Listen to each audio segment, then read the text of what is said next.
Hello friends, mixed strategy के problem के बारे में डिस्कस करते हैं। हमने पहले ही 2 वीडियो अपलोड कर दिए हैं और उसके डिस्क्रिप्शन में लिंक अवेलेबल है, आप उसे जाकर देख सकते हो। एक फर्स्ट वाले वीडियो में हमने थ्योरी के बारे में बताया था और प्योर स्ट्रेटजी के बारे में एक्सप्लेन किए थे। सेकंड वीडियो में मिक्स्ड स्ट्रेटजी का फर्स्ट पार्ट अपडेट बताया था हमने। फर्स्ट पार्ट में ये था कि 2x2 मैट्रिक्स था और जो सेकंड पार्ट यानी कि जो बी पार्ट इसका है वो 2x n मैट्रिक्स के बारे में है। यानी कि मिक्स्ड स्ट्रेटजी का सेकंड प्रॉब्लम होगा, यानी कि सेकंड टाइप प्रॉब्लम किस टाइप के आएंगे। यानी कि जो सेकंड टाइप प्रॉब्लम होता है वो 2x n मैट्रिक्स टाइप का होता है। इसमें जो 2 आगे होता है यानी कि जो प्लेयर होगा ए होगा, प्लेयर ए मतलब 2 ही स्ट्रेटजी फॉलो करेगा और जो प्लेयर बी होंगे उसके मतलब 2 से ज्यादा वो होंगे स्ट्रेटजी होंगे। जैसे ये क्वेश्चन है, कह रहा है solve the game problem whose payoff matrix for player A is given below. ठीक है, यानी कि प्लेयर ए और प्लेयर बी है।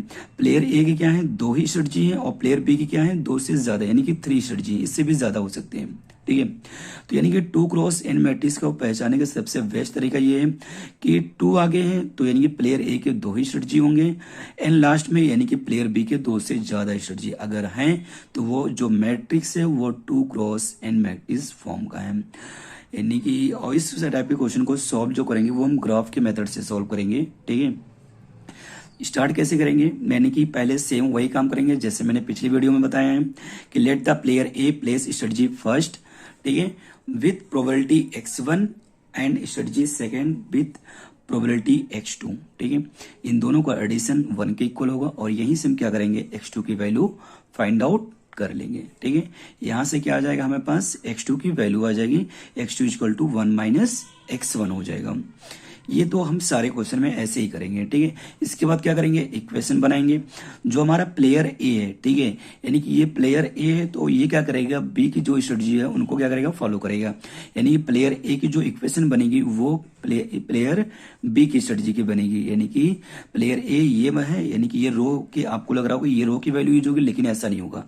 यानी कि प्लेयर बी की यानी कि ये कॉलम प्लेयर ए में ये कॉलम की वैल्यू यूज होगी। ठीक है, यहां हम इक्वेशन बनाएंगे यानी कि स्ट्रेटजी जो बी है, स्ट्रेटजी बी के 3 थे यानी कि फर्स्ट सेकंड और थर्ड था स्ट्रेटजी, और एक्सपेक्टेड गेन ऑफ ए जो हो जाएगा।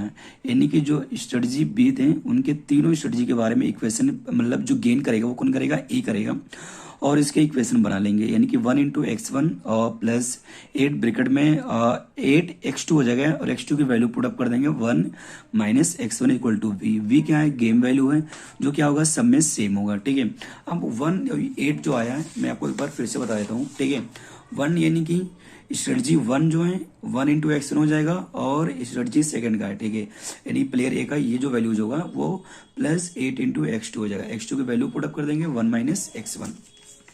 तो सेम सेकंड इक्वेशन ऐसे बनेगा 3x1 प्लस 5x2 और 11x1 प्लस 2x2 बनेगा। ठीक है, ये तीनों क्या होंगे ऐसे इक्वेशन आपके पास बनेंगे और इसमें क्या करेंगे सब में x2 की वैल्यू पुट अप करते जाएंगे 1 माइनस x1। ये v जो है वो गेम वैल्यू है। ठीक है, आगे हम क्या करेंगे ग्राफ बनाएंगे। अब ग्राफ कैसे हम प्लॉट करेंगे। ठीक है, इसके पहले क्या करेंगे हम वैल्यू फाइंड आउट करेंगे हर इक्वेशन की। फर्स्ट इक्वेशन पॉइंट निकालेंगे। अब फर्स्ट इक्वेशन पॉइंट निकालने के लिए हम क्या करेंगे, जो x1 है एक बार क्या करेंगे 0 पुटअप करेंगे। ठीक है, जब इस इक्वेशन में 0 वैल्यू पुटअप करेंगे तो x1 0, यहां पर भी x1 0 हो जाएगा, वैल्यू क्या आएगी v की 8 आ जाएगी। दूसरी बार क्या करेंगे x1 की वैल्यू 1 पुटअप करेंगे। जब यहां पर x1 की वैल्यू 1 पुटअप करेंगे तो ये पूरी वैल्यू 0 हो जाएगी और यहां पर 1 इंटू 1 होगा तो v की वैल्यू 1 आ जाएगी। इस तरीके से जो फर्स्ट इक्वेशन पॉइंट आएगा वो 0,8 होगा और 1,1 आ जाएगा। सेम यही काम सेकंड इक्वेशन में करेंगे और थर्ड इक्वेशन में भी करेंगे। ठीक है, अब 0,8 और 1,1 जो है, ठीक है, हम ग्राफ प्लॉट करेंगे। ठीक है, तो ग्राफ की जो वैल्यू बनेगी वो क्या होगी, इस पे क्या करेंगे जो x की वैल्यू लिखेंगे। ठीक है, और इस पे क्या करेंगे v की वैल्यू लेंगे। जो x की वैल्यू लेंगे वो 0.1 0.2 0.3 में जाएंगे 1 तक, और जो v की वैल्यू होगा वो 1 2 3 4 5 6 ऐसी वैल्यू क्या होगा y एक्सिस पे क्या नहीं क्या होगा वो v की वैल्यू होगी। ठीक है, जो हमारी पहली वैल्यू आई थी वो 0,8 यानी कि 0,8 यहाँ पर है 0,8 से लेकर, और दूसरी वैल्यू क्या 1,1 यहाँ पे 1,1 होगा, ठीक है, मैच करेंगे तो ऐसा क्या होगा, एक लाइन बनेगी, यानी कि इक्वेशन फर्स्ट की क्या होगी, ये लाइन बनेगी। सेम यही काम क्या करेंगे, इक्वेशन सेकंड का भी करेंगे। तो इक्वेशन सेकंड क्या है हमारा, 0,5 है और 1,3 है, ठीक है। तो 0,5 यहाँ पे होगा और 1,3 यहाँ पे आएगा, इसको मैच कर देंगे। सेम यही काम क्या करेंगे, इक्वेशन थर्ड का करेंगे, ठीक है। तो हमारा जो इक्वेशन थर्ड है यानी कि 0,2 है और 1,11, तो 0,2 हमारा यहाँ पे आ रहा है और 1,11 हम क्या करेंगे, 1 तो यहां से जाएगा, यहाँ पर ही वैल्यू आएगी, ठीक है। ये सारे इक्वेशन जब हम सारे इक्वेशन के पॉइंट से ग्राफ जब हम प्लॉट कर लेंगे, ठीक है, उसके बाद क्या करेंगे, हम वैल्यू निकालेंगे, ठीक है। तो 2x n की जो मैट्रिक्स होती है, ठीक है, वहां पे जो हम वैल्यू यूज करते हैं यानी कि वो मिनी मैक्स यूज करते हैं। क्या यूज करते हैं, मिनी मैक्स, ठीक है। यह क्या होता है, मिनी मैक्स होता है, ठीक है, यानी कि मिनिमम से मैक्सिमम तरफ। तो मिनिमम से मैक्सिमम की तरफ जब हम देखेंगे तो हमारा मैक्सिमम पॉइंट यहाँ पे आ रहा और इससे ये क्या है, इस पॉइंट से नीचे है, ठीक है। तो मैक्सिमम पॉइंट हमारा ये है, यानी कि मिनिमम से मैक्स जा रहे हैं, ठीक है, यानी कि कम से ज्यादा की तरफ जब जाएंगे तो ये पॉइंट हमारा मैक्सिमम होगा, ठीक है, पी पॉइंट। अब हम चाहें तो यहां से मेजर कर लें ग्राफ में, तो भी हमको क्या होगी, x की वैल्यू मिल जाएगी। या फिर जिस दो इक्वेशन क्या करें, आपस में इंटरसेक्ट करें, दो लाइन, इन दोनों को सॉल्व कर कर भी हम x1 और x2 की वैल्यू फाइंड आउट कर सकते हैं, ठीक है। और जो ये लाइन होगा, ये तो इंटरसेक्ट कर नहीं रहा इससे, यानी कि यहाँ पे इंटरसेक्ट कर रहा है, जो कि पॉइंट क्या है, इससे नीचे, तो इस वैल्यू को हम नहीं लेंगे, ठीक है, क्योंकि हम इसमें क्या करते हैं, मिनी मैक्स यूज करते हैं। तो हमारा जो मैक्सिमम वैल्यू होगा यानी कि जो मैक्सिमम पॉइंट होगा ऊपर की तरफ, उसकी वैल्यू लेकर चलेंगे, ठीक है। जब हम सॉल्व करेंगे इन दोनों को पॉइंट को, ठीक है, तो हमारी जो वैल्यू आएगी x1 की वैल्यू 0.272 आ जाएगा, ठीक है, और x2 की वैल्यू आ जाएगी 0.725। जब इन दोनों की वैल्यू आ रही है, हम पुटअप करेंगे, किसी भी इक्वेशन में पुटअप करेंगे तो हमारी जो v की वैल्यू आएगी 4.47 आ जाएगा। या फिर आप यहां से मेजर भी करोगे ना, तो भी क्या होगा, 4.45 आ जाएगा, ठीक है, यानी कि 4.45 वैल्यू आ जाएगी। चाहे आप मेजर करो और चाहे आप दोनों इक्वेशन को सॉल्व कर कर वैल्यू पुटअप करोगे तो भी v की वैल्यू सेम आएगा, ठीक है। ये क्या होगा, हमारा पहला ग्राफ ऐसा ही क्या होगा, प्लॉट होगा।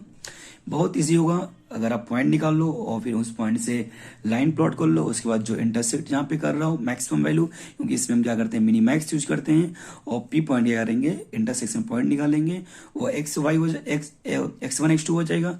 उन्हीं दोनों वैल्यू को क्या करेंगे, किसी भी इक्वेशन में पुटअप करेंगे, वो उन्हीं इक्वेशन में पुटअप करेंगे जिन इक्वेशन में क्या कर रहा होगा, ये इंटरसेक्ट कर रहा है, वहां से हमें v की वैल्यू मिल जाएगी। आप चाहो तो ये मेजर कर लो, तब भी क्या होगा, वही वैल्यू हमको मिलेगा, यहाँ से भी वही वैल्यू आ जाएगी, ठीक है। अगर आप सॉल्व करते हो तो आपको एकदम से एग्जैक्ट वैल्यू मिलेगा, ठीक है। आगे हम बी के लिए करेंगे, यानी कि प्लेयर बी के लिए, let the player B place strategy second, ठीक है। अब ये स्ट्रेटजी सेकंड क्यों कर रहा है, ये चीज मैं आपको समझाना चाहूंगा, ठीक है। यानी कि इस ग्राफ में, यानी कि ये वाली जो लाइन था, यानी कि जो स्ट्रेटजी फर्स्ट था, ये तो यूज हुआ नहीं, हमने क्या किया, ये यूज किया, ये यूज किया, इसी दोनों से क्या हमें वैल्यू मिल गई। ये वाली हमने क्या किया, छोड़, मतलब इसका यूज नहीं हुआ, तो इसको क्या कर देंगे, हटा देंगे, वहां से रिमूव कर देंगे, छोड़ देंगे, ठीक है। लेकिन इसकी वैल्यू जो हो जाएगी, यानी कि y1 की वैल्यू वो 0 हो जाएगी, लास्ट में आपको लिखना पड़ेगा 0। यहाँ पे यूज तो नहीं कर रहे हैं, लेकिन लास्ट में हम 0 लिख देंगे। अब ये प्लेयर बी की हम करेंगे तो इसकी प्रोबेबिलिटी y2 और स्ट्रेटजी थर्ड की प्रोबेबिलिटी y3 हो जाएगा, यानी y2 plus y3 equal to 1, y3 equal to क्या हो जाएगा, 1 माइनस y2 हो जाएगा। सेम यानी कि स्ट्रेटजी ए का और एक्सपेक्टेड गेन ऑफ बी, ठीक है। तो स्ट्रेटजी फर्स्ट में क्या थे, दो ही, मतलब स्ट्रेटजी प्लेयर ए के दो ही स्ट्रेटजी थे, पहला और दूसरा, ठीक है। तो ये क्या होगा, दो इक्वेशन यहां से बनेंगे, एक्सपेक्टेड गेन ऑफ बी दो ही करेगा, ठीक है। तो यानी कि जो वी के होगा, वो जो बी में क्या होते हैं, जो प्लेयर बी होगा वो यानी कि कॉलम वाइज आपको दिख रहा है, लेकिन रो की वैल्यू यूज होता है, ठीक है इसमें। तो हम y3y2 और plus 11y3 equal to we, यहां से y3 की वैल्यू पुटअप करेंगे और सेम यही काम इस इक्वेशन में करेंगे, ठीक है। जब इन दोनों को हम सॉल्व करेंगे, ठीक है, तो हम क्या करेंगे, ये दो इक्वेशन हमको मिल गए, तो यहां से क्या करेंगे, इन दोनों इक्वेशन से सेम उसी तरीके से क्या करेंगे, पॉइंट निकालेंगे, पॉइंट ऑफ इक्वेशन फर्स्ट और पॉइंट ऑफ इक्वेशन सेकंड। तो पॉइंट ऑफ इक्वेशन यानी कि इक्वेशन फर्स्ट में करेंगे, एक बार y की वैल्यू 0, ठीक है, y2 की वैल्यू 0 पुटअप करेंगे, तो v की वैल्यू मिल जाएगी। एक बार y2 की वैल्यू 1 पुटअप करेंगे, हमें v की वैल्यू मिल जाएगी। सेम यही काम इक्वेशन सेकंड में करेंगे। एक बार y2 की वैल्यू 0 तो v की वैल्यू, और एक बार y2 की वैल्यू 1 तो हमें v की वैल्यू मिल जाएगी। ठीक है, अब इन्हीं दोनों वैल्यू का यूज करके, ठीक है, एक ग्राफ प्लॉट करेंगे। ठीक, सेम वही काम यहाँ पर y होगा जिसकी वैल्यू पॉइंट में लेंगे, 0.1, 0.2, 0.3 लेते हैं, ऐसे जाएगा। और इस पे क्या होगा, v की होगी, v की वैल्यू यानी कि 1, 2, 3, 4, 5 करके प्लॉट करेंगे। ठीक है, सेम उन दोनों इक्वेशन का पॉइंट का यूज करके ये लाइन ड्रॉ कर लेंगे जहां पर, यानी कि यहाँ पे तो फिलहाल दो इक्वेशन है, ये इंटरसेक्ट कर रहे हैं, इन दोनों को हम क्या करेंगे, सॉल्व करेंगे। ठीक है, यानी कि यहाँ पर y की वैल्यू लिखेंगे जो यहाँ पर नीचे आ रही है, और यहाँ पे जो वैल्यू होगा वो v की वैल्यू लिखेंगे, ठीक है, जो यहाँ पे आ रही हो। ठीक, जब इन दोनों को सॉल्व करेंगे, ठीक है, यानी कि फ्रॉम इक्वेशन 1 एंड 2, ठीक है, इक्वेट कर देंगे, इक्वल कर देंगे, तो यहाँ से y2 और y3 की वैल्यू आएगी, और y1 की वैल्यू हम 0 लिखेंगे। ठीक है, क्यों लिखेंगे, क्योंकि हम भले ही मतलब स्ट्रेटजी फर्स्ट नहीं यूज किए हैं, लेकिन हमें उसकी वैल्यू लिखनी पड़ेगी। ठीक है, क्योंकि वहां पर प्लेयर बी की क्या थी, 3 स्ट्रेटजी गिवन थे, यानी प्लेयर बी की जो फर्स्ट स्ट्रेटजी की वैल्यू है वो 0 है, सेकंड की है, थर्ड की है। अब यहाँ पर भी जब हम वैल्यू फाइंड आउट करेंगे तो गेम वैल्यू सेम आएगा, एक्स वाले टर्म का भी, यानी कि प्लेयर ए की भी गेम वैल्यू 4.456 आएगा, प्लेयर बी की वैल्यू भी क्या आएगी, गेम वैल्यू आएगा 4.456 ही आएगी वैल्यू। ठीक है, क्या किया इस दोनों इक्वेशन में, एक बार मैं फिर से आपको रिवीजन करा देता हूँ। ठीक है, 2 क्रॉस n में क्या करते हैं, ठीक है, जो 2 क्रॉस n मैट्रिक्स होगा उसमें, यानी कि 2 क्रॉस n में प्लेयर ए के 2 ही स्ट्रेटजी होंगे, प्लेयर बी के 2 से ज्यादा स्ट्रेटजी होंगे। ठीक है, यानी कि 2 से ज्यादा स्ट्रेटजी प्लेयर बी के अगर दिख रहे हैं तो वो 2 क्रॉस n मैट्रिक्स के प्रॉब्लम है। ठीक है, तो यानी कि यहाँ पे हम क्या करेंगे, पहले सेम वही काम करेंगे, प्लेयर ए के लिए मानेंगे स्ट्रेटजी फर्स्ट, और प्लेयर प्रोबेबिलिटी सेकंड ले लेंगे, सेकंड स्ट्रेटजी के लिए x2 हो जाएगा। ठीक है, इन दोनों को सॉल्व करेंगे, सॉल्व करने के बाद इक्वेशन बनेंगे 3, क्योंकि जो हमारा प्लेयर बी है, प्लेयर बी की क्या है, 3 स्ट्रेटजी है, 3 स्ट्रेटजी होने की वजह से 3 इक्वेशन बनेंगे, क्योंकि एक्सपेक्टेड गेन ऑफ ए जो होगा वो 3 होगा। ठीक है, इन दोनों के मतलब इन तीनों इक्वेशन के हेल्प से हम पॉइंट निकालेंगे। पॉइंट कैसे निकालते हैं, एक बार x की वैल्यू 0 पुटअप करेंगे, एक बार 1, जिससे क्या होगा, हमें v की वैल्यू मिल जाएगी, और तीनों क्वेश्चन की वैल्यू निकालने के बाद, यानी कि पॉइंट निकालने के बाद हम ग्राफ प्लॉट कर लेंगे जहां पर इंटरसेक्ट कर रहा है इसमें, यानी कि 2 क्रॉस n में मिनिमैक्स यूज करते हैं, जो मैक्सिमम ऊपर की वैल्यू होगी उससे हम क्या कर लेंगे, ले लेंगे। ठीक है, तो इन दोनों के इंटरसेक्शन के पॉइंट निकालेंगे, जो पॉइंट P होगा। ठीक है, यहीं से हमें क्या होगा, जब x और इसके पॉइंट आ जाएंगे उसको किसी भी इक्वेशन में पुटअप करेंगे तो हमें क्या मिलेगा, v की वैल्यू मिल जाएगी। चाहे तो आप मेजर भी करोगे ग्राफ में तो हमें क्या होगा, सेम वैल्यू मिलेगी। ठीक है, थोड़ा ग्राफ की वैल्यू फ्लैक्चुएट हो जाएगी, लेकिन आप सॉल्व करोगे तो आपको एग्जैक्ट वैल्यू मिलेगा। ठीक है, तो यहां से सॉल्व करने के बाद, ठीक है, जब हम सॉल्व करेंगे तो हमें ये सारी वैल्यू मिल जाएगी, ये वैल्यू आ जाएगी हमारी। उस अगेन क्या करेंगे, हम प्लेयर बी के लिए सॉल्व करेंगे सेम वैसे। ठीक है, प्लेयर बी का सॉल्व करने के बाद इसका भी ग्राफ प्लॉट करेंगे, तो इसमें 2 ही इक्वेशन है। ठीक है, 2 इक्वेशन होने की वजह से मतलब इसमें क्या होगा, एक इंटरसेक्शन पॉइंट होगा और इसकी वैल्यू हम फाइंड आउट कर लेंगे। ठीक है, एक यहाँ पर आपको कंफ्यूजन हो सकता है कि y1 की वैल्यू 0 है। ठीक है, y1 की वैल्यू 0 इसलिए है क्योंकि जो हमारा प्लेयर बी है वो फर्स्ट स्ट्रेटजी नहीं यूज कर रहा है। ठीक है, प्लेयर ए में क्या था, जो हम फर्स्ट ग्राफ प्लॉट किए थे वहां पर क्या हो रहा था, इक्वेशन सेकंड और थर्ड क्या कर रहे थे, इंटरसेक्ट कर रहे थे, पहला नहीं किया था। इसलिए क्या हुआ कि पहला नहीं करने की वजह से यहाँ पे y1 की वैल्यू 0 लेंगे। ठीक है, इसकी वैल्यू हम यूज मतलब 0 हो जाएगा, और इन दोनों की वैल्यू सॉल्व करेंगे तो हमें क्या होगा, v की वैल्यू मिल जाएगी। ठीक है, और y2 y3 की वैल्यू आ जाएगी। हेलो फ्रेंड्स, अगर आपको ये वीडियो अच्छी लगी तो प्लीज चैनल को सब्सक्राइब कर दो अगर आप पहली बार विजिट कर रहे हो, और कमेंट करके बताओ कि आपको वीडियो कैसी लगी है। ठीक है, और इसे अपने फ्रेंड सर्कल में शेयर कर दो। ठीक है, थैंक यू।